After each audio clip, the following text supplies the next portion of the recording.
patient rights ẹ̀tọ́ tí aláàárẹ̀ tí wọ́n gbé wá sọ́dọ̀ ẹni gbogbo right tí ẹni tí wọ́n gbé wá sọ́dọ̀ ẹni wọ́n ní right tó gbọ́dọ̀ ṣe kíni tó gbọ́dọ̀ fi fún wọn. bákan bí ọba ni kó máa ṣe aláàárẹ̀ tí wọ́n bá gbé wá sọ́dọ̀ ẹ̀ tọ́ra àwọn kan dájú nínú àwọn nọ́ọ̀sì ẹgbẹ́ ẹ̀dọ́gbẹ́ jù síbẹ̀ yẹn jàre à ń bọ̀ ọmọ bá mi lẹ́rù kéèyàn máa kọ́ṣẹ́ nọ́ọ̀sì gẹ́ ní kọ́ṣẹ́ télọ̀ tí wọ́n náà tó bá gbé kíní lọ bẹ̀ sóò ní kú ò ní parẹ́ díẹ̀díẹ̀ a rí àwọn tí ń tún ṣiṣẹ́ abẹ lára àwọn tí wọ́n kọ́ṣẹ́ nọ́ọ̀sì bí ẹni kọ́ṣẹ́ télọ̀ àwọn apààyàn tó yẹ pé ó yẹ kí wọ́n jẹ́ kí wọ́n wà lájú òòjọ́ tó wà ń bẹ̀ gbogbo secret patient ni wọ́n máa sọ ọ́ta so ìjọ tó bá ti wọ medical line sẹ́nu ẹni gbọ́lágún ní tó o bá rí lórí ní tó o rí o rí a gbọ́dọ̀ ní ẹgbẹ́ pé ká máa yẹ̀yẹ́ yẹn tí a bá gbé dé a gbọ́dọ̀ pàtàkì pé ìjọmọnìyàn ìpàtàkì ìjọmọnìyàn yẹn a gbọ́dọ̀ pàtàkì ẹ lọ gbé síbi kíníkan mo ti mọ̀ pé wọ́n máa kọ́ wa ní standard of knowledge tá a wà yìí bákan náà sex a gbọ́dọ̀ máa sọ ntaari lára patient wa a gbọ́dọ̀ máa sọ pàápàá gbogbo wọ́n gbé wá sọ́dọ̀ ẹni tí ẹ kọ́kọ́ gbogbo bí ó ṣe survive tí ẹ pé n ti ń ṣe yẹn tí ó wà relieved o gbọ́dọ̀ ṣe gbẹgbẹ tí wọ́n bá ti deposit owó ẹ gbọ́dọ̀ dá lóhùn ó sì ti ń kú lọ tí ẹ gbẹ̀mí ẹ̀ lànà kó tó wá sọ pé owó. medical personnel must not disclose patient information bó ti wulẹ̀ ọmọ ò gbọ́dọ̀ ṣe ìwọ ló mọ̀ tí kun ẹ̀wú ìwọ ló mọ̀ tó sigin ló mọ̀ sọ káàkiri ẹni tó bá ti jẹ́ pé ẹnu rẹ̀ èbó kọ́mọ wulẹ̀ wá sí ibi kọ́mọ wulẹ̀ wá sọ pé òun kọ́ ni òun wá sí medical line tàbí kó lọ ṣe mascom náà gẹ́tìkì wà níbẹ̀ so tàbí wọ́n ní kó lọ kọ́ fọ́gá obìnrin náà ń kọ́.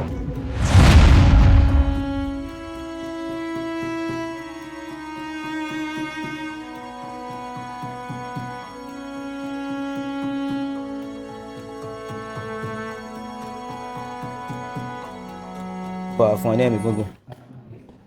ẹ̀mí ni wọ́n tẹ́mi ò bá sí lára ara ti dòkú ìdáàbí máa tọrọ ẹ̀mí gúngùn fún wọn nù ní tó sọ pọ̀ mọ́ ẹ̀mí ó pọ̀ bí àwa tá a jẹ́ medical student àtàwọn ìyá wa tí wọ́n jókòó tí wa tá a bá ń sọ̀rọ̀ ẹ̀mí nínú ìgbésí ayé ẹ̀mí lára tẹ́mi ò bá ti sí ń bẹ̀mẹ̀ kò sára mọ́ ní àyẹ̀ pé Grand Mufti wa á fi máa tọrọ ẹ̀mí gúngùn fún wọn wọ́n lè bàṣẹ́ ìjìnà. So gẹ́gẹ́ bí a ṣe jẹ́ medical student àwọn nǹkan kan wà tí àwọn lecturer ó máa kọ́ wa ó náà ní gbogbo iṣẹ́ ló ní ethics lójú ọ̀nà legal practitioner ethics wà tó jẹ́ pé ẹni tó bá violate wọ́n lè revoke certificate ẹ̀ so ní ethics but legal practitioner náà wà ní ethics tó jẹ́ pé law àwọn National Assembly wọ́n enact ẹ̀ tó jẹ́ pé act ni tó jẹ́ pé law to establish medical kìíní. Gẹ́gẹ́ bá a ṣe mọ̀ tọ́pìkì wa tòní yóò máa dá lórí ethics every aspiring medical personnel must know pé àwọn ìwà ọmọlúàbí tàbí ìwà tí èèyàn fi kó ẹni tó bá jẹ́ patient ẹ̀ tàbí customer ẹ̀ mọ́ra like ní sẹ́jẹ̀ ń sọ example kan ẹnìkan wà ó ṣe àgbékalẹ̀ iléeṣẹ́ kan iléeṣẹ́ yẹn dá o but ohun tó ṣàgbékalẹ̀ kò dá ẹ wá rí i pé díẹ̀díẹ̀ iléeṣẹ́ yẹn ó máa jòrò látàrí pé ẹni tó ṣàgbékalẹ̀ iléeṣẹ́ yẹn kò dá kò ní àwọn àwa àmúyẹ ọmọlúàbí ó mọṣẹ́ but approach ẹ̀ sí àwọn patient ẹ̀ kò dá tí a bá ní àwọn need correction níbi kíní yóò ní kíní jẹ́ correction kò tiẹ̀ ní dáhùn ló mọ̀ so bẹ́ẹ̀ náà ní iṣẹ́ kọ̀ọ̀kan ní ethics lára ti legal practitioner àgbọ́dọ̀ campaign àgbọ́dọ̀ yẹ pé bóyá ṣe advert chamber wa ethics ti wà nìyẹn bákan náà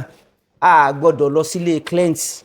pé ó pè wá pé òun fẹ́ gbéṣẹ́ fún wa kó wá bá wa lọ́fíìsì àyàfi àwọn àyàfi kọ̀ọ̀kan pé bóyá client yẹn ó sick àárẹ̀ òyà ó pọ̀ gan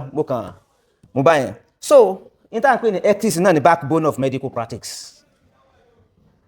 ó ní tá a lè pè ní tí ò bá sí nípa medical line ò lè exist. So in Nigeria ethics obligations are not merely moral kò kí n ṣe pé bóyá ìwà ọmọlúàbí lásán pé nígbà tí ó wà sí kìnìkan but they are legally enforceable standards ẹni tó bá ti pàdánù ethics lára medical tàbí tẹ́lẹ̀ pé àwọn doctor ní kankan báyẹn wọ́n lè revoke certificate ẹ̀ wọ́n sì lè suspend ẹ̀. So bákan náà ní tá à ń pè ní ethics backed by status ní tí mo ń pè status ni pé àwọn law tí àwọn National Assembly tí wọ́n enact tàbí a lè pè ní regulations àwọn bíi rules pé tó o bá ṣe báyìí yóò rí báyìí and judiciary decisions. Àwọn judiciary decisions ni pé bóyá wọ́n gbé lọ sí court pronounce pé irú nǹkan tí doctor yìí ṣe kò dáa, láti high court ni sí federal court ni sí appellate court ni sí supreme court. A ní àwọn decided cases tó relate mọ́ medical line tó yẹ pé bóyá nígbà tí àwọn doctors tàbí àwọn nurse tí wọ́n ṣe àṣe ètò wọ́n gbé wọn lọ sí court fún negligence. So kí ni mí ni medical ethics? Medical ethics refers to a moral principles guiding the conduct of healthcare and professionals on their dealing with patients and society. In tá à ń pè ní ethics ni pé àwọn àgbékalẹ̀ àwọn ọ̀rọ̀ kan tàbí àwọn àgbékalẹ̀ àwọn òfin kan tó yẹ pé aspect healthcare fún àwọn tí ń ṣàkóso bẹ̀ ní society. Tábà ní kìíní yìí pé in Nigeria these principles are codified under àwọn principle kò sí ẹ̀kẹ́ bóyá ẹnìkan tàbí nọ́ọ̀sì kan tàbí hospital yòókù ni ó ti wà codified. Táwọn táwọn pè ní codified ni pé òfin tí wọ́n ṣàgbékalẹ̀ ní London Nigeria tó wà nínú Nigeria law of federation a máa sọ pé lọ́jọ́ tẹ́ pé gbogbo òfin tó establish gbogbo institution ó wà nínú kìíní tí àwọn National Assembly tí wọ́n kìíní pẹ́. Tábà lọ wo Medical and Dental Practitioners Act òfin kan ni tí wọ́n gbé kalẹ̀ fáwọn tó jẹ́ medical practitioners àti dental àwọn tí wọ́n ń ṣètò nípa eyín. So tá a bá fẹ́ lọ wò nínú law of federation a máa rí ní cap MB law of Federal Republic of Nigeria 2014 iná ni wọ́n enacted ní National Assembly. So iná ló fi jẹ́ pé every medical practitioner àbí medical àbí ẹ ti ojú ọ̀nà tẹ wà kò kí n ṣe lásán bó ṣe jẹ́ profession ni bó law ṣe wà ló náà wà. Àwọn méjì tí mo fẹ́ rí pé bóyá wọ́n lead nìyẹn tàbí àwọn engineer. So kò kí n ṣe pé bóyá gbẹgbẹgbẹ nǹkan kan ni. So bákan náà a tún rí ní code of medical ethics in Nigeria àgbékalẹ̀ kan náà ni issued by medical and dental practitioner in Nigeria. So inú nǹkan yìí láti rí àwọn nǹkan tí a fẹ́ máa sọ yìí kò kí n ṣe pé òfin lásán wọ́n tún gbé àwọn ní bóyá association of medical practitioner ni wọ́n ti ní rule tó máa guide wọn níta rí pé ní regulatory framework in Nigeria. Alákọ̀ọ́kọ́ náà ni Medical and Dental Council of Nigeria wọ́n wà sí mo gbà sẹ́ wà tó tọ́ náà. So tó yẹ pé gbogbo ẹni tó bá ti parí ní tẹ́ ẹ parí tó tún lọ síwájú sí òun náà yóò wà lábẹ́ wọn bí Nigeria náà ṣe ní bí legal practitioner náà ṣe ní Nigeria Bar Association òun la wà lọ́nbẹ̀rún bẹ̀rẹ̀ láàrẹ̀ àlítà tẹ́yìn bá ṣe ṣekúṣe kò lè tẹ̀ jáde ńbẹ̀. So tó bá ti ṣe wọn ó gbé lọ sí Abuja yóò lọ fèsì panel tó bá jáde tí ò bá jáde wọn ó rí fókè certificate yẹ ó di tí ò lè ṣe nǹkan tí ò lè practice law nìyẹn ó lè lọ mọ̀ sí lecturer at university o. So inter association established under the Medical and Dental Practitioner Act iná wọn ti establishment mo sọ pé Medical and Dental Council of Nigeria. Kí ni function wọn? Kí ni tó jẹ́ function wọn? Náà ni alákọ̀ọ́kọ́ náà regulate medical practice. Gbogbo àyíntẹ́ bá ti wà lójú ọ̀nà medical practice wọ́n máa regulate yín bẹ́ẹ̀ sì lè ṣe. Bákan náà àwọn association yìí tàbí àwọn kìíní regulatory náà ni pé àwọn ni wọ́n máa issue license ṣé mo kúrò àbí pé o fẹ́ jẹ́ kìí ṣe pé bóyá àwọn sọ́kọ́ gbẹ́ tí ó máa bà mí lẹ́rù kéèyàn máa kọ́ṣẹ́ nọ́ọ̀sì gẹ́ níbi kọ́ṣẹ́ tailor. Ṣùgbọ́n náà tó bá gbé kìíní lọ bẹ̀ sóò ní kú ò ní parẹ́ díẹ̀díẹ̀ ó lọ sọ́dọ̀ kìíní òun náà bá a rí àwọn tí ń tún ṣiṣẹ́ abẹ lára àwọn tí wọ́n kọ́ṣẹ́ nọ́ọ̀sì bí ẹni kọ́ṣẹ́ tailor àwọn apààyàn tó yẹ pé ó yẹ kí wọ́n jẹ́ kí wọ́n wà lájú òòjọ́. Alákọ̀ọ́kọ́ kí mo ní function àwọn Medical and Dental Council of Association. Alákọ̀ọ́kọ́ kí ni mo pè é? Ẹlẹ́ẹ̀kejì Lancet practitioners. Ẹlẹ́ẹ̀kẹta ni discipline hearing professionals. Iná ni pé gbogbo ẹni tó bá ti ṣe tí ò da àwọn association ni wọ́n discipline wọ́n bá wí. So legal authority tó back wọn nínú ní tí mo pè ní Medical and Dental Practitioner Act òun náà ni tábà lọ wo section 16 and section 1 to 15 Medical and Dental Practitioner Act ó sọ nípa ilé. Kí ni mo ní wọ́n pè ní act gan? Òfin ni. Èyí sì ń jẹ́ act constitution nìkan ló lè sọ pé kí tí bá ṣe ń tó contrary to constitution ni kò tí ní sí. Òfin yẹn tó ti wà ń bẹ̀ yẹn kò sí ordinary person tó lè sọ pé kó má jẹ́ òfin mọ́. Tí medical practitioner tó bá ti ṣe tí ò da so tí wọ́n bá ti ṣàgbéka tí wọ́n ti gbé lọ tẹ́ pé wọ́n gbé lọ síwájú àwọn panel tí wọ́n kò sí tó lè appeal tó lè jẹ. So àmọ́ sọ àwọn bóyá àwọn tó bá tún ya àmọ́ débẹ̀. So alẹ́ kejì òun náà ni Code of Medical Ethics in Nigeria. Code of Medical Ethics in Nigeria. Eléyìí ni tá a lè pè ní primary guide for practitioners. Ntí àwọn ìlànà àtẹ̀lé fún ẹni tó bá ti fẹ́ jẹ́ legal practitioner. Medical practitioner. Sorry sir. Now, key provision include kí ni mo pè ìlànà àtẹ̀lé tí ò bá ti sí lára ẹni tó bá fẹ́ jẹ́ medical practitioners. Eléyìí yẹn kó lọ jókòó kalẹ̀ ẹ̀. Alákọ̀ọ́kọ́, duty of care to patients. Ó gbọ́dọ̀ bí ọba ní kó máa ṣe aláàárẹ̀ tí wọ́n bá gbé wá sọ́dọ̀ ẹ̀. Torí àwọn kan dájú nínú àwọn nọ́ọ̀sì tẹ̀gbẹ́ ẹ bá gbé jù síbẹ̀ yẹn jàre à ń bọ̀. Irú nǹkan báyẹn tó o bá níwà yẹn lára rẹ tó o bá ti wọ medical line lọ sọ wà yẹn kó o lọ bẹ́ẹ̀rì ẹ̀ kalẹ̀. Ó lè má jẹ́ kí kó o function mọ́ ní medical line yẹn tí wọ́n bá ti kẹ́fìn pé duty of care ó ṣe kí ni ó lò. Bákan náà, confidentiality obligations. Mo rí hospital kan lẹ́yìn torí tí kò sí confidentiality náà ni àwọn èèyàn ò fi patronize ẹ̀ àwọn kan láwọn ò lọ bẹ̀ mọ́ torí àwọn kan wà ń bẹ̀ gbogbo secret patient wọ́n máa sọ ọ́ ta. So ìjọ́ tó bá ti wọ medical line sẹ́nu ẹni gbọ́lágún n tó o bá rí lórí n tó o rí o rí bẹ́ẹ̀ náà ni ara ethics wa nìyẹn àwa lọ́ọ̀yà a gbọ́dọ̀ sọ àìmọye nǹkan tí wọ́n wà sọ fún wa a gbọ́dọ̀ mọ tásìrì ìníwà jáde. So kìbá ò gbọ́dọ̀ tásìrì ẹ̀ jáde bó ṣe wọ̀n ara ethics nìyẹn. Bákan náà, prohibition of negligence and malpractice. So ìwà kò sí tó kàn mí tàbí kó o máa wo àwọn ìwà àgàbàǹgebè ní tó yẹ kó o lò kó ló lò fún nurse tàbí àwọn expires drug nǹkan kan báyẹn kéèyàn o mídù kan fún patient méjì bóyá àrùn bẹ lára ẹni tó yẹ kó lò fún o tún wá lò torí owó tí wò ó rì sí àpò ara àwọn requirement of informed consent. Ara our ethics náà ni pé kó o tó lè attend sí tàbí bóyá operation ni o tàbí nǹkan kan ni o gbọ́dọ̀ gba yọ̀ǹda lọ́dọ̀ patient yẹ pé ṣé kí n ṣe tó fẹ́ ṣe. Consent ó ṣe pàtàkì nínú medical line pé kò ṣe pé bóyá o ti dé ẹgbẹ́ rẹ̀ ẹ mọ̀ dábẹ́rẹ́ bò tó bá ṣe pẹ́rẹ́ tó bá lọ jásẹ̀ pẹ̀rẹ́ tàbí nǹkan kan ó tàn sí nǹkan míì fún ìwọ náà ó tọ́yẹ pé wọ́n sì àwọn tó gbé wá àwọn náà ní kò ló gan àwọn náà wọ́n lè bọ̀ fàdé ibi tí ò fẹ́ fàdé. So ara àwọn kóde tó jẹ́ bí ìgbésẹ̀ ẹlẹ́ẹ̀kejì nìyẹn. Ìgbésẹ̀ ẹlẹ́ẹ̀kẹta ṣé ẹ mọ̀ pé a ní ìyá òfin ní Nàìjíríà. Kí ni ìyá òfin? Kí ni ìyá òfin ní Nàìjíríà? Grom norm, a máa ń pè ní grom norm. Iná ní constitution. So iná ní constitution. The Constitution of the Federal Republic of Nigeria as amended. Medical ethics align with constitutional rights. Sẹ́yìn pé gbogbo wa la ní right wa lọ́ndà fundamental human rights. Bẹ́ẹ̀ náà ni medical line ó wà in line with constitution. So tá bá lọ wo section 33 of the constitution, right to life. Àwa medical à ń gbẹ̀mí ẹ̀ láàní pé kó mọ̀ kù. So tó bá jẹ́ pé wọ́n gbé wá sọ́dọ̀ wa ẹjọ́ kú tí ó bá kó ẹgbẹ́ sọ́dọ̀ kan sẹ́yìn pé a ti tako ethics wa nìyẹn. A ti jẹ́ pé n ti constitution sọ a ní kò sí ti ń jẹ́ bẹ́ẹ̀ nìyẹn ọ̀ràn sí ni. Wọ́n lè institute fundamental human enforcement of fundamental human rights lé wa lórí pé a kò fi ìfẹ́ kú àwa la pa kò tí ìfẹ́ kú àwa la pa a sì lè gbẹ̀mí ẹ̀ là but child stand attitude tí ó ṣe kínní la fi ṣe kínní ó sì ń bẹ lọ àwọn hospital tó pọ̀. So àwa ó yẹ ká lọ gbé ìwà yẹn wọ̀ bí kínní bí ẹ̀wù. Tá a bá lọ wo section 34 náà of the constitution, right to dignity and human person. A gbọ́dọ̀ ní pé ká máa yẹ̀yẹ́ yẹn tí wọ́n bá gbé dé. A gbọ́dọ̀ pàtàkì pé ìjọmọnìyàn ìpàtàkì ìjọmọnìyàn yẹn a gbọ́dọ̀ pàtàkì ẹ lọ gbé síbi gan kíníkan mo ti mọ̀ pé wọ́n mọ̀ kọ́ wa ní standard of knowledge tá a wà yìí. Bákan náà section 37 right to privacy sẹ́yìn pé confidential àtàsọ ilé ẹ̀kẹ́ nìyẹn sẹ́yìn pé kí ni medical something ó wà line pẹ̀lú constitution. A gbọ́dọ̀ máa sọ ìtaari lára patient wa a gbọ́dọ̀ máa sọ pàápàá kó máa mọ níbi tó ti mọ ẹ̀ náà. So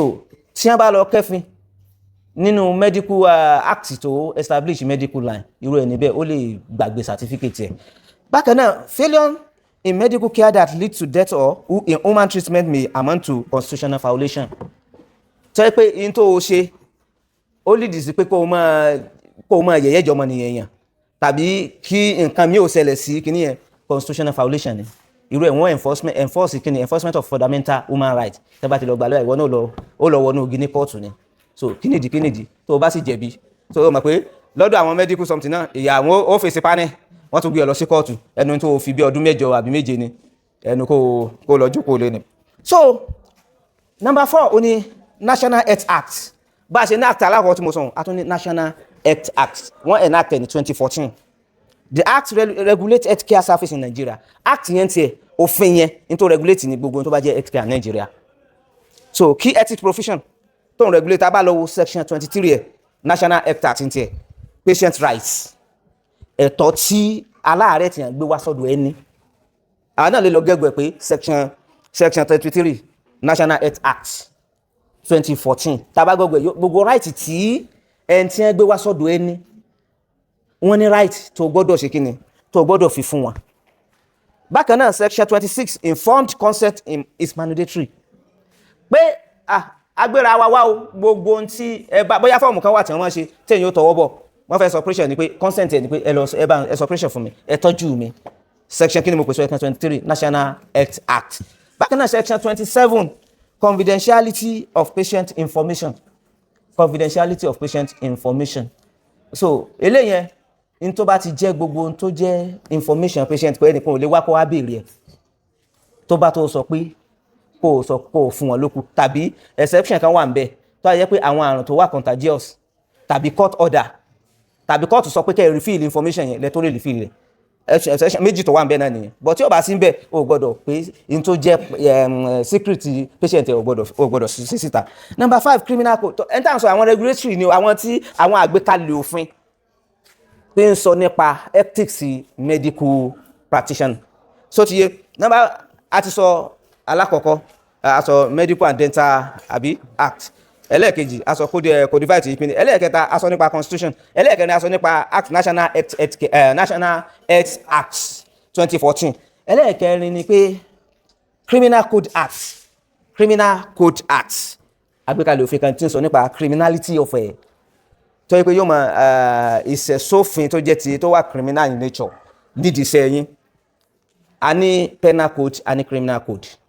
Criminal act yẹn ó applicable sí àwa tá a bá wà ní southern Nigeria bóyá ṣe bá wà náà bí south west south east táyé pé penal code ni ó applicable sí àwọn tó wà ní north. So tá a bá lọ wo medical misconduct pé bóyá àìṣedéédé lójú ọ̀nà ṣẹ́ta àyàn láàyò tàbí àwọn iṣẹ́ tí ò da lójú ọ̀nà wa tí àwa gbé wọ̀ bẹ́ẹ̀ wù. So iná lélẹ̀ wọn ti can amount to criminal offences ó lè dọ̀rọ̀ sí wa nígbà. Tabalo section 303 and 309 criminal negligence ṣe àìbìkítà tàbí operation ní ìsìn ìgbàgbé sísọ́ọ̀sì sí nínú ìwà àìbìkítà nù tàbí ó tí a pọ̀ ìṣẹ́yàn pé mi lọ́yà lèmi yóò ti yé gbogbo wa irú àwọn nǹkan báwọn òfin tí wọ́n fi gbé ni mo sọ section 03 to 09. So bákan náà section 343 duty to provide necessaries pé gbogbo wọ́n gbé wá sọ́dọ̀ ẹni tí ẹ̀ kọ́kọ́ gbogbo bí ó ṣe survive tí ń ṣe yẹn tí ó wà relieved o gbọ́dọ̀ ṣe gbẹ́gbẹ́ tí wọ́n bá ti deposit owó ẹ gbọ́dọ̀ dá lóhùn ó sì ti ń kú lọ tí ẹ gbẹ̀mí ẹ̀ lànà kó tó wá sọ pé owó àwọn míì tí wọ́n bá ti wọ́n gbẹ̀mí ẹ̀ lànà wọ́n sì yóò wà níbẹ̀ ni òníwọ̀n ní jó jáde tí wọ́n bá tó wá sanwó ẹ̀ ní tòó. So bákan náà section 308 negligence act causing harm pé ara tá a sọ negligence pé o gbàgbé sísọ́ọ̀sì nínú sẹ́yìn kó tún ti kọ́ọ̀sì nǹkan mi sí inú ẹni tàbí wọ́n ní kó fún lábẹ́rẹ́ ẹ̀bà ó lọ fún ní kó yìí kọ́ so gbogbo àwọn kan báwọn ó yẹ kí a ṣe àkíyèsí rẹ̀. Bákan náà core ethics principles with legal backing core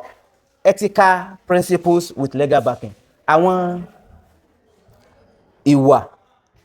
àti àwọn àgbékalẹ̀ tó ní ìtìlẹ́yìn òfin nínú. Alákọ̀ọ́kọ́ gẹ́gẹ́ bá a ṣe sọ lẹ́sàn informed consent àtọ̀nà pé ṣé èmi náà ni mo ní kẹ́ gbà mí lákẹ́ ṣe fún mi. Patient must consent before treatment. Ẹ gbọ́dọ̀ jẹ́ pé kí patient sọ pé ẹ tọ́jú mi mo ní ẹ tọ́jú mi. Ó bá ní pé ẹ mọ bóyá wọn mọ issue form kan tí èyàn ó fill ní consent form yes. So but láì sign consent form ẹsẹ̀ bẹ̀rẹ̀ iṣẹ́ lórí ẹ̀ tó bá lọ jásíbò mi ẹ̀yin lẹ́ẹ̀ face the consequence. So legal backing nígbà bá section 26 a rí ní section 26 National Health Act so ó wà ń bẹ̀ àwọn cases tó yẹ pé bóyá ìyẹn kò fún patient ní consent for kò sign tá a bá lọ wo case law Okerewu versus Tanko so 20 kìí decided case yẹn 2002 ni so court held that court sọ pé treatment without consent may amount to battery and negligence pé láì fún patient yẹ kó sign consent form pé tọ́jú mi mọ̀ kí ni battery nínú òfin nínú tort ta ló mọ̀ battery ṣé mọ̀ pé nínú tort a ní assault and battery assault ni pé kò sí pé ń pa ọ́ kò sí tó ṣe ó kú ṣé mọ̀ pé ní ló fi sọ jáde assault ni pé òun threat yẹ battery wa ni pé nígbà tó ní pa ó tó wá fún ní etí pa ó ti di battery ó ti combine two kíní so kí o wá fún patient kó o má sọ pé bóyá kó o fún ní consent form kó o má treat ẹ kò lead sí nǹkan mi ìyẹn battery ó ti ní body contact so irú ilé ó lè lead sí kó o lọ jẹ ẹ̀wà ní Iléṣà Ọlọ́run jẹ́ ká jẹ ẹ̀wà ní Iléṣà. Now number 2 acting in patient best interest nítorí o ṣe fún tó o ṣe nítorí o ṣe fún tó wàá ṣe tó ara kíni ara pé o ti lùfin nìyẹn gẹ́gẹ́ bí mẹ́rin àti sọ lẹ́ẹ̀kan ó fún abẹ́rẹ́ ẹ̀bà ní ó ní kó o fóun ó fún lábẹ́rẹ́ òyì ibà sí àjọmọ́ òyì tàbí orí fífọ́ ó fún lábẹ́rẹ́ ara dídùn so doctor must patronize patient welfare ara ẹ̀ ni pé bí patient tí ó ṣe gbádùn nísìn ó gbé ibi bẹ́ẹ̀dì tẹ́ gbé sí ibi bẹ́ẹ̀dì tí ó dáa ni yàrá tẹ́ gbé sí ń rùn ni ẹ̀fọn náà tún wà ń bẹ bó lẹ́sẹ̀ máa tọ́jú bàtẹ́fọn tó ń jẹ so ara welfare àti abala health care sọ nìyẹn so pé failure may lead to negligence claims irú nǹkan báwọn tó bá ṣẹlẹ̀ tí oníbàárà rẹ pé ọ̀lẹ́jọ́ ó lè lọ claim negligence claim pé ibi tẹ́ kò wà conducive tẹ́ gbé òun sí tẹ́ ti ń tọ́jú òun bá a ṣe ń wo ìkan nìkan tó ń jáde nígbà tá a wo bàtẹ́fọn tó ń dé tó tún jẹ mí so bákan náà ara co-ethical principle òun náà ni do not harm do no harm doctor must avoid acts that cause harm pé tó lè tún dákún ní tí ń ṣe ẹni tẹ́ ẹ gbé fibroid kò ní ikùn rẹ̀ tẹ́ tún wá gbàgbé sí ṣọ́ọ̀ṣì síkùn ẹ̀ ṣé ẹ̀ pé kò ní gbádùn àìmọye bẹ́yẹn bẹ́ẹ̀ tí wọ́n gbàgbé nǹkan síkùn ẹ̀ tó ibẹ̀ ló bá lọ ẹ̀tún nǹkan mí ilẹ̀ tún gbàgbé ẹ̀tún operate ẹ̀tún mú kó ẹ̀tún gbàgbé nǹkan mí síbẹ̀ ṣé ẹ̀ mọ̀ pé irú doctor báyẹn kò yẹ kí ó máa wà ní medical line gẹ́gẹ́ bí decided cases kan tí wọ́n decide ní 2006 the Supreme Court held that a doctor owns a duty of care and breach leading to injury amount to negligence pé o gbọ́dọ̀ ṣiṣẹ́ bí wọ́n ṣe ní kó ṣe tó bá ti bẹ̀rẹ̀ tó bá ti dédi iṣẹ́ má ro nǹkan kan mímọ́ ìwọ tó bá jáde létí ìyàwó ẹ̀dá lámọ́ wulẹ̀ débi operation sọ pé doctor mi ò attend sí torí tó mọ̀ torí pé a ní nǹkan gbé mọ́ra jura wa lọ a ní nǹkan gbéra jùmọ̀ra wa lọ bí irú èmi ní sí tíyàwó bá sẹ́mi kí n ti jáde ní sí bá ti jáde ó ti tán ní ìrò kankan mímọ́ but ẹlòmíì kò lè ṣe yóò affect ní tó fẹ́ lọ ṣe so bákan náà justice fair treatment ara kó ethical principle tó jẹ́ ti medical line yẹn òun náà ni justice equal treatment of all patients in is mandatory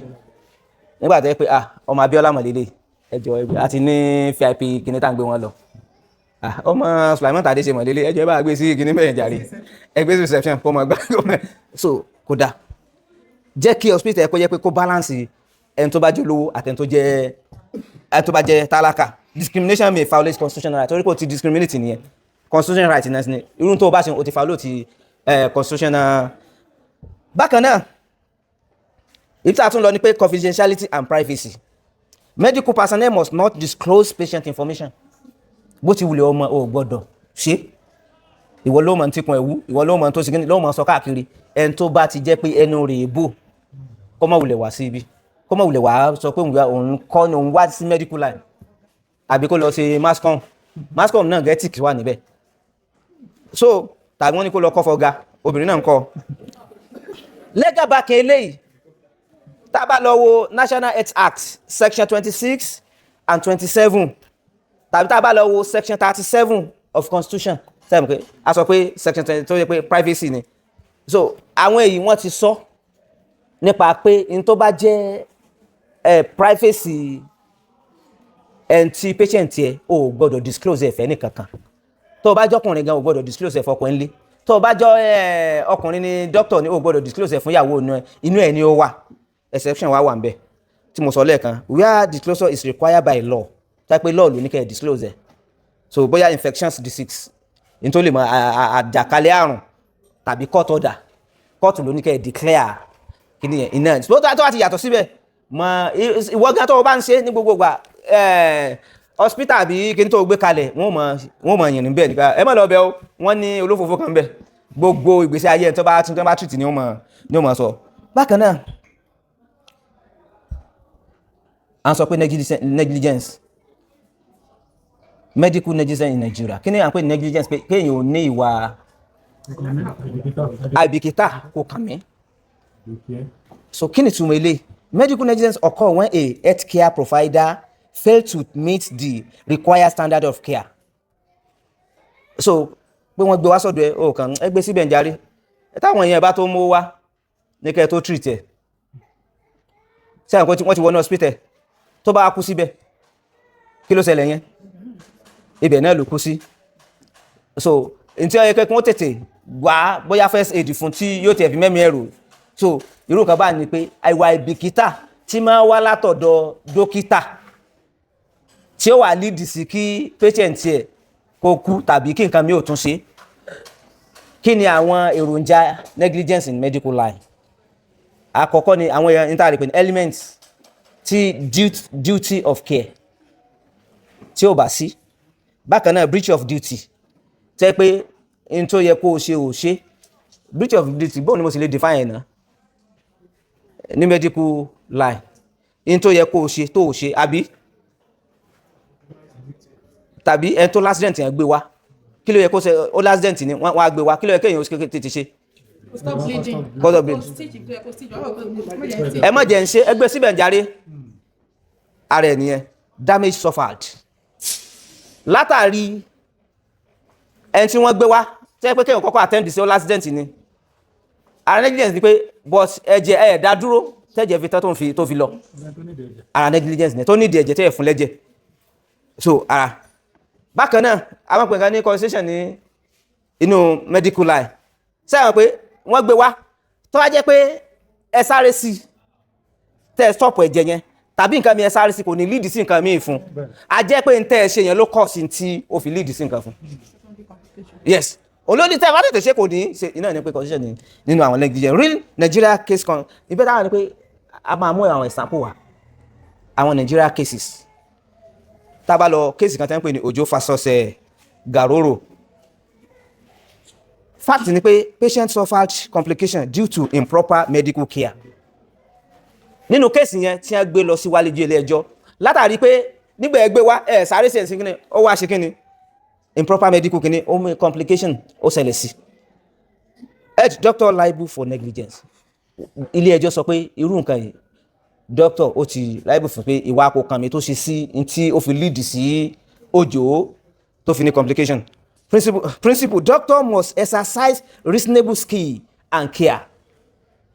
ó gbọ́dọ̀ kó tí wọ́n bá ti gbé dé ó gbọ́dọ̀ bí gẹ́gẹ́ àwọn iléeṣẹ́ mi tó yẹ pé reception gan ibẹ̀ gan wù yẹn láti tó yẹ pé on tell me tó yẹ pé bí reception ṣe sí yẹn tàbí inú àwọn iṣẹ́ mi yóò ti wù yẹn gẹ́ pé mo ti dé ilé tí mo gbé kéèsì kan nìyẹn kéèsì kejì Okakeru versus Tanko ó gbé Tanko doctor kan ní Tanko ó wá gbé lọ ilé ẹjọ́ fact of the case ni pé treatment carried out without proper consent treatment carried out without proper consent so treatment yẹn ó ṣe but ṣíṣe tó ṣe kò ṣe bó ṣe yẹ kó ṣe ẹlẹ́ẹ̀kejì náà ni pé kó tó bẹ̀rẹ̀ kò reach consent patient like afẹ́sí operation ẹ̀wọ̀n kan máa gbé consent form wa òun àgbọn wà gbé consent form nígbà tí wọ́n sọ operation rẹ̀ ó sáàkù so èèyàn lè take care of ní court ta ló ní ẹ ṣe ẹgbẹ́ ìwé tí a mọ̀ sáyìn wà so irú kan báyẹn health amount to battery and negligence act ti doctor ṣe ń gbẹ̀yìn ó máa amount sí pé battery kì í ṣe battery torchlight o battery pé body contact láì sọ fún mi pé o fẹ́ ṣe operate nǹkan nínú ìfun mi àrí iléeṣẹ́ èmi ètò ẹ pé ọ̀tọ̀ ní tí wọ́n ṣe yóò kàn gé kíní ilé ọmọ tí ń ṣe kíní tàbí kíní yóò kàn ta padà ni so consent is mandatory nínú iṣẹ́ tí ẹ̀yàn láàyò. Mọ́ fún yàn ní oògùn orí fífọ́ kó fi fún ní oògùn onírun. Kò bákan náà ká lọ sí practical Nigeria scenario, common reality pé tí ń ṣẹlẹ̀ ní àwùjọ ní Nàìjíríà tó yẹ pé ká fi kọ́ ọgbọ́n. Alákọ̀ọ́kọ́ wrong drug administration, ọ̀tọ̀ ní oògùn tó yẹ kẹ́ ẹ fún, ọ̀tọ̀ ní oògùn tẹ́ ẹ fún. Ó mí fún negligence nìyẹn. Bákan náà delay in treatment due to negligence, gẹ́gẹ́ bí àpẹẹrẹ tá a fi kalẹ̀. Ká má tètè attend sí patient tí ó fi yẹ pé nǹkan bí ó fi ṣẹlẹ̀. Leaving surgical instrument inside the patient. Kó gbàgbé bó lè ṣe lè gbàgbé ẹ̀ náà kọ́ lọ́ọ́ ṣàánú. So irú àwọn nǹkan yìí ni ó yẹ kí àwa náà ká máa ṣe kìíní. Bákan náà refusal to treat emergency cases without deposit. Pé kí nígbà tí wọn ò tí ì deposit owó kó mọ́ ní ẹgbẹ́ ibà kalẹ̀ báyẹn tí ẹ kọ́kọ́ treat ẹ̀ náà kó tó wá máa sọ̀rọ̀ owó. So irú àwọn nǹkan báyìí such acts àwọn ìṣesí yìí may lead to MDCN. Kí ni tó mọ̀ MDCN? MDCN kí ni fún kí ni medical kí ni?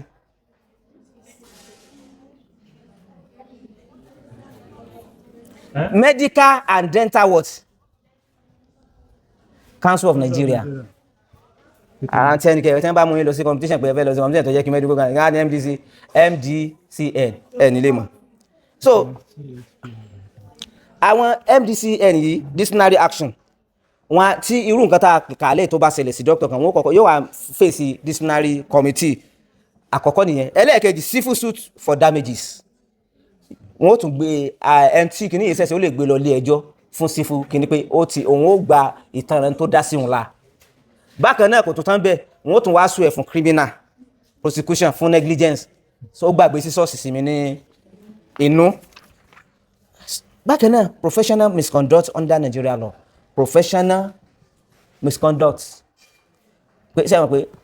bí mo ti sọ pé legal practitioner professional kìíní ni medical and professional kìíní ni. A medical practitioner may be guilty of a misconduct if practice without license. Practice without license.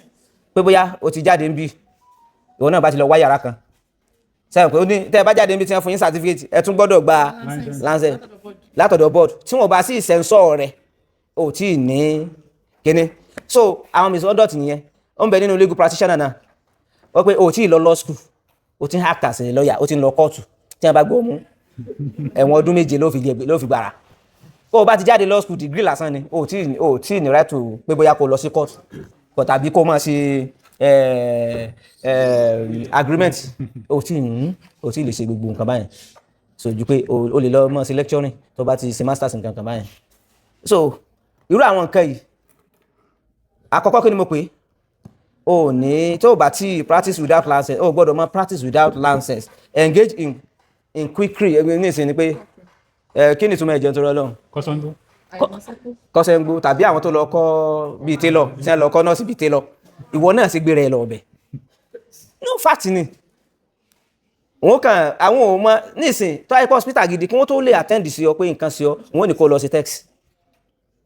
Nígbà tí mo wà university àti mọ̀ tá a bá ti ń lọ báyìí tí nǹkan bá ti ṣe wá á gbégbé àtìtọ́ àti gbogbo ẹ̀dá nínú torí tí wọ́n béèrè nìyẹn á ti gbé dájú pé torí àti ṣẹ̀ṣẹ̀ fẹ́ pé ká tó padà lọ sí kíní ìgbẹ́tẹ̀ nínú ìtọ̀tẹ̀ nínú. Ibẹ̀ ni wọ́n ti mọ ti ń ṣe ọ inú blood inú tó ìtọ̀ rẹ àti wọ́n ti mọ̀ pé ti ń ṣe ọ ní nǹkan kan báyẹn. So bákan náà tí irú èèyàn tí pé àwọn tí èèyàn ò gbọdọ̀ ṣe téèyàn ò bá tí dàngájíá ó gbọdọ̀ practice without kíni license. So ti yé bákan náà torí àwọn nǹkan yóò máa ṣẹlẹ̀ tó ti dàngájíá lé lórí ẹni tó jáde bá ṣe jáde tó náà ti lọ sí abúlé kan tó ti lọ ń gbẹ̀bí tó ti lọ ń ṣe gbogbo ẹ̀ gbogbo àwọn nǹkan tí wọ́n bá rí pátá ní tá à ń pè ní ìwà tí ò dáa lójú ọ̀nà kíni sanction tí wọ́n fún suspension wọ́n suspend ẹ̀ kò gbọ́dọ̀ practice mọ́ tó bá ti ní license wọ́n revoke license ẹ̀ striking off from medical register sẹ́wọ̀n pé bíi law náà ni tẹ́ bá lọ gọ́gùn ó kọ́ wá ti wà tó ti ní nọ́mbà ẹlòmíì ò lè gba nọ́mbà ẹlòmíì ìjọ tá a bá ti jáde lọ school wọ́n ti fún wa nọ́mbà yẹn so bẹ́ẹ̀ náà ló wà ní medical line so ìjọ tó o bá ti ṣe àṣemọ́ṣe wọn ò lọ yọ ọkọ̀ ẹ̀kú àti nọ́mbà ẹni nọ́mbà tèmi wà lórí mi ni pé SCN 115456 nọ́mbà tèmi ẹlòmíì ò lè gbà mọ́ so bí ó sì máa lọ nù but ìjọ tí bá ti ṣe kúṣe báyìí wọn ò lọ parí bẹ́ẹ̀ ni bẹ́ẹ̀ náà ní medical line ìjọ tó bá ti ṣe ara náà ni pé wọn ò ṣe kíni wọn ò suspend ni striking off from medical register ẹlẹ́ẹ̀kẹta ni pé criminal liability wọn ò gbé ọ lọ ilé ẹjọ́ ni magistrate ó lọ mọ jẹ́jọ́ ẹ̀ ń bẹ̀. Importance of ethics in medical practice kí ni pàtàkì ìwà ọmọlúàbí ìwà àkóra ẹni níjàánu lójú ọ̀nà medical line breeds public trust. Wọ́n á sẹ́wọ̀n pé ẹni tó kóra ẹni níjàánu tí ó ń ṣiṣẹ́ bó ṣe yẹ bó ṣe kọ̀ tí òkè ń tàṣírí kíní ẹ̀ hospital yẹn wọ́n ní hospital gidi ni ẹ máa lọ síbẹ̀ public trust wọ́n trust hospital yẹn prevent litigation kò ní sí pé wọ́n ń gbé hospital yẹn àti àwọn doctor tí wọ́n pray bẹ́ẹ̀ lọ sí ilé ẹjọ́ enhance professional reputation wọ́n ní tẹ́ ẹ bá lọ ọbẹ̀ ọ̀hún tẹ́ ẹ bá lọ sí one hospital sàdánkátà wọn ensure compliance with Nigeria law bákan náà irú àwọn nǹkan báyìí àwọn wọ́n ní pé àwọn ilé wọn òfin Nigeria kí á ní challenges tó rọ́jọ́ ti lọ mórí tí kọ́pì sí wọn wo time kí ni challenges tí medical tàbí àwọn hospital wa ní n tí máa ń fà tí àwọn nǹkan mi tí wọ́n fi máa dọ́gbọ́n sí nǹkan mi òun náà ni poor hospital funding àkọ́kọ́ nìyẹn pé kò sí owó tó tí wọ́n fi lè máa ṣe àkóso ẹ̀rí private tí tó tiẹ̀ tún wọ́ọ̀sì ju ní ti government ìtàǹgbà míì gan tí ò ní sí àtúnwó gbẹ̀lú mi síta pẹ̀lú kínní bákan náà pressure from patients families ọmọ owó gbọ́dọ̀ kú o tó bá kú kí lè wá gbé wá sí ẹ máa gbé lọ́ngbà yẹn ignorance of legal obligations àwọn nǹkan mi ara challenges ni pé a mọ̀ pé n tá a bá ṣe ó lè ní implication ní legal line gẹ́gẹ́ bíi pé ìwọ tí care of the duty care kò sí tó kàn pa ẹ̀ ìwọ tó yẹ pé bóyá ní license ó sì ń operate gẹ́gẹ́ bí àwọn sọ́kàngbó tí a ní ládùúgbò ìwọ náà ibẹ̀ náà ló sì kọ́ sáré lọ ó lẹ́ẹ̀sí ẹja gbé lọ ọbẹ̀ o mọ̀ pé òun parẹ́ díẹ̀díẹ̀ nìyẹn. Bákan náà corruption in healthcare system ó pọ̀ gan corruption pọ̀ gan so ká ní ti government àbí private ni government tí wọ́n sọ pé àwọn issue àwọn gbé nǹkan àwọn kí wọ́n lọ ṣe pé àní kò ní sàdé sálẹ̀ ẹ rí gbogbo government hospital wa gbogbo ẹ bá débẹ̀ gan kò ní wúyìn gbogbo àwọn tó jẹ́ ara corruption ni o àwọn tó jẹ́ doctor ń bẹ tóògùn bá ti ń wọlé síbi àwọn tí ní private hospital ibẹ̀ ni wọ́n mọ̀ darí ẹ̀ sí bákan náà àwọn patient tó bá wà ń bẹ ọ̀yá tó bá fẹ́ revive hospital tiẹ̀ ni ó ní wọ́n lọ ara corporation tí ó yẹ pé irú nǹkan bá ti ń bá kẹfìn náà òun náà yóò fèsì òfin bẹ́ẹ̀ but guidelines for aspiring medical personnel pé àwa tí a fẹ́ di kíni ìlànà tí a gbọ́dọ̀ tọ̀ ìlànà tí a gbọ́dọ̀ tọ̀ alákọ̀ọ́kọ́ ni always obtain informed consent gbà pé tó o bá ti dé ìlànà tó yàn láàyò yìí bẹ́ẹ̀ bá a ṣe sọ mọ́ treat ẹnìkan láì gbà yọ̀ǹda pé o fẹ́ treat ẹ̀ keep proper medical records gbogbo bí wọ́n bá ṣe ń gbé èèyàn wá sọ́dọ̀ ẹ̀ mọ́ keep record ẹ̀ ó ṣe pàtàkì ẹ̀yin tẹ́ wà àwọn màmá tó wà lójú ọ̀nà láì wọ́n ti mọ̀ bákan náà respect patient dignity ìjọmọlúàbí oníbàárà rẹ̀ tí wọ́n gbé wá sọ́dọ̀ ẹ̀ mọ́ mẹ̀rí rẹ̀ ẹlòmíì tí wọ́n bá ti wá báyìí ọ̀rọ̀kọ́rọ̀ wọn máa sọ sí ẹ̀ tí wọ́n gbé wá sọ́dọ̀ ẹ̀ nígbà tí gba àwọn ọ̀rọ̀ tí ò yẹ kó máa sọ jáde bákan náà o gbọ́dọ̀ yàtọ̀ sí kí wò jẹ́ pé ibi tó ti jáde ibi tí wọ́n ti kọ́ kó máa reflect ní ọjọ́ iwájú tó fẹ́ máa ṣe bákan náà stay within your competence no like nisin sẹ́wọ̀n pé like a legal practitioner ni mo lè gúdù ní family practice pé family law practice tàbí contract tàbí criminal tẹ́ pé criminal ló fẹ́ máa ṣe ni ó máa ṣe lọ but mọ criminal ni ó wá lọ sí civil something ó lè kó bá yẹn tó tọ́ bẹ́ẹ̀ náà ni sẹ́wọ̀n pé ní medical line àwọn tó jẹ́ surgery wà lọ́tọ̀ community health wà lọ́tọ̀ nurse wà lọ́tọ̀ pharmacy wà ìwọ tí o wá jẹ́ nurse ní hospital kò wá sí doctor tí ó sọ operation nílé ìwà ni ẹ̀jẹ̀ yáyáyá àti ṣe kíní ojú mi ni wọ́n ti máa ṣe òun náà bá mú ọbẹ̀ òun náà bá ń ti kíní bọ̀ so a gbọ́dọ̀ ní ibi tí a specialize lórí la gbọ́dọ̀ ṣe kíní bóyá train ni wọ́n ní kí wọ́n máa gbé lọ ṣe train náà ni kò máa gbé o bóyá record ni wọ́n ní kí wọ́n máa keep mọ́ yọjú sí ẹni tó ti fún yẹn lábẹ́rẹ́ o oògùn ni o táìpọ̀ oògùn ni wọ́n ní wọ́n máa fún yẹn àrílẹ̀ hospital mi tó jẹ́ pé ẹni tó lọ sí pharmacy àbí sí pharmacy náà kọ àwọn tí ń ṣe òun náà bá di doctor So a gbọ́dọ̀ ṣọ́ra. So follow MDCN so ti yé regulation strictly. Gbogbo nǹkan ló ní regulation gbogbo tí wọ́n tò kalẹ̀ pé tiẹ̀ ni kó o sì kíni kó o follow. Bákan náà kára máwọn scenario kan àti lesson bẹ́ẹ̀. Àkọ́kọ́ ní ká kọ́ mú àwọn tí wọ́n fèsì panel under Medical and Dental Council of Nigeria disciplinary cases in Nigeria. High profile cases 2026 àwọn case kan wà tí wọ́n ti design 2016 tó jẹ́ pé àwọn disciplinary committee fún negligence leading to death of a child. Tó jẹ́ pé nọ́ọ̀sì yẹn tàbí dókítà yẹn ló ṣe àṣe ètò tí ọmọ yẹn fi kú. In 2026 àwọn àwùjọ yìí investigated the tragic death of a 21-month-old child. Ọmọ yẹn kú following treatment at a Lagos hospital. The child reportedly suffered complications after sedation and was not properly monitored, leading to cardiac arrest tí ọmọ yẹn fi ṣe kíni. So wọn ò mọ̀ nítorí wọn ò ṣe kíni. Disciplinary action wá jáde, suspended 3 doctors. One suspend one, including a medical doctor and anesthesia one suspended now and a chief medical officer. About 10 additional doctors. What tún wà lẹ́yìn àwọn ilé 10 additional doctors wọ́n suspend wọn. We also found to have a privacy case of kẹ́bà ń gbé fàgbé pé àwọn 10 doctors náà wọ́n tún nírú similar case yẹn ní 2026 tí wọ́n suspend àwọn doctor. Iná ló fi jẹ́ pé profession ìkẹ́kọ̀ọ́ ń ṣeré. Gbogbo ìṣẹ́kẹ́ pé a ti wà ní ìrà pé àdìtì mọ́ sẹ́ẹ̀tì ká máa ṣe TikTok nǹkan kan yẹn tí wọ́n bá face squally kò kí ń ṣeré. Dr. Abbas nígbà tí wọ́n fi wà ní school ní kíní wọ́n máa rí bí wọ́n ṣe máa ṣe àìsùn burúkú. So legal ethical principle violated. Kí ni àwọn doctor ta ni wọ́n suspend yẹn kí ni legal tí wọ́n ti yẹ pé wọ́n tí ò yẹ kún ó ṣe tí wọ́n ṣe. Sẹ́yìn pé a ti kọ́kọ́ sọ failure of duty of care ọmọ 12 months. Mọ̀ nítorí dáadáa tí complication fi wáyé tó fi lead sí kókú. Bákan náà breach of no duty tún wá gbé gbọ́dọ̀ fi nǹkan tí ó lead sí ikú tún fi do no harm. Bákan náà negligent monitoring during a critical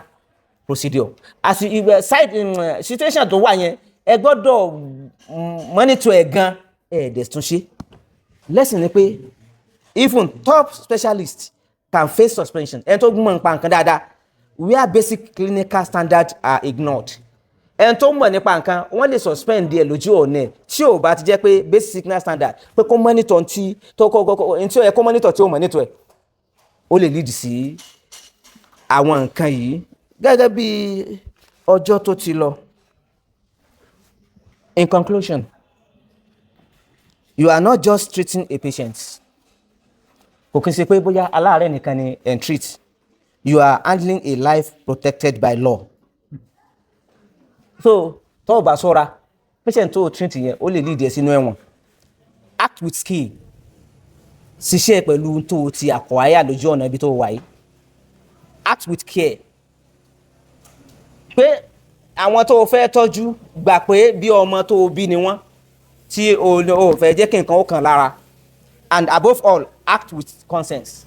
So máa ṣe tó ń ṣe pẹ̀lú bẹ̀rù Ọlọ́run. So ti yé n tó ń ṣe pẹ̀lú bẹ̀rù Ọlọ́run ó máa lead ẹ sí kíni in tó dáa. Ethics medicine is not optional. So every action taken in the hospital may be synchronized in the court of law. So gbogbo tó o bá ṣe lọ hospital tó o bá ṣe dáadáa ó lè mú lead ẹ lọ sí ilé ẹjọ́ láti ilé ẹjọ́ ó lè lead ẹ lọ sí prison. Ọlọ́run ní jẹ́ àwọ̀ prison látàrí ṣe tá a ṣe. Fasubhana rabbika rabbil izzati amma yasifun wa salamun alal mursalin.